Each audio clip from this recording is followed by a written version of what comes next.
Movie start होती है और हमें एक घायल आदमी दिखाया जाता है। यह आदमी एक घने जंगल में होता है जहाँ पर इसकी कार का एक्सीडेंट हुआ था। इस एक्सीडेंट में ये बच जाता है, पर बाकी जितने भी लोग कार में थे उनकी मौत हो जाती है। और एक्सीडेंट के बाद लगी चोट से इस आदमी की याददाश्त भी चली जाती है। इसे ये नहीं पता होता है कि वो यहाँ कैसे आया, और साथ ही वो अपना नाम भी भूल चुका होता है। उसका पैर कार में फंस चुका था, जिस वजह से वो कार से बाहर नहीं निकल पा रहा था।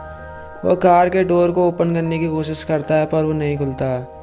एक रात उसी कार में बिताने के बाद वो अगले दिन अपने पीछे बैठे आदमी की आईडी चेक करता है, और उसका नाम विवर जॉर्ज था। उसे वहाँ एक फ़ोन मिलता है, पर फ़ोन में नेटवर्क नहीं आ रहे थे। साथ ही उसे गन भी मिलती है। गन को देखकर उसे लगता है कि शायद वो एक बुरा आदमी है। तभी उसे बाहर से एक लड़की आती हुई दिखाई देती है। वो उसे बुलाता है, जिसके बाद वो लड़की उसके पास आकर उसे पानी पिलाती है। लेकिन हमें ये पता चलता है कि वो आदमी एक सपना देख रहा था। फिर एक और रात उसी कार में बिताने के बाद जब उसे लगता है कि उसे बचाने के लिए कोई नहीं आएगा, तो वह कार के डोर को पूरी ताकत से खोलने की कोशिश करता है, जिसके बाद वो उसे खोल भी देता है। पर जब वो कार से बाहर उतरता है तो उसका पैर वहीं कार में अंदर फंसा होता है, जिससे उस आदमी को बहुत ज़्यादा दर्द होता है। अब किसी तरह वो अपने पैर को बाहर निकालता है। उसके पैर में बहुत बड़ा जख्म बन चुका था। उसे बाहर पे एक आईडी कार्ड मिलता है जिसमें रेमंड प्लाजी लिखा था, जिससे उस आदमी को लगता है कि उसका नाम रेमंड प्लाजी है। तभी कार के रेडियो में एक न्यूज़ आती है, जिसमें बताते हैं कि बैंक से 3 चोर चोरी करके भागे हैं, जिसमें से उनके नाम एरिक, जॉर्ज और रेमंड प्लाजी है। उन्होंने एक औरत के साथ एक सिक्योरिटी गार्ड की भी हत्या की है। और जब रेमंड उस कार को चेक करता है तो वो देखता है कि वहाँ बहुत सारे पैसे हैं। अब ये जानकर उसे बुरा लगता है कि वो एक क्रिमिनल है। रेमंड को वहाँ एक डॉग दिखाई देता है। कुछ देर बाद जब रात हो जाती है तो रेमंड इन्हीं पैसों से आग जलाता है। डॉग उसके साथ ही होता है। अगले दिन वो रेंगते हुए आगे बढ़ने लगता है। कुछ दूर आगे जाने के बाद उसे तालाब दिखाई देता है, पर वहाँ का पानी बहुत गंदा था।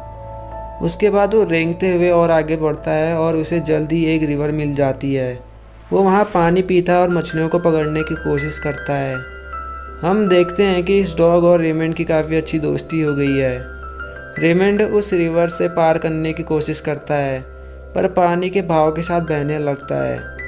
जब वो पानी से बाहर आता है तो वो देखता है कि उसका फ़ोन उसी के पास होता है।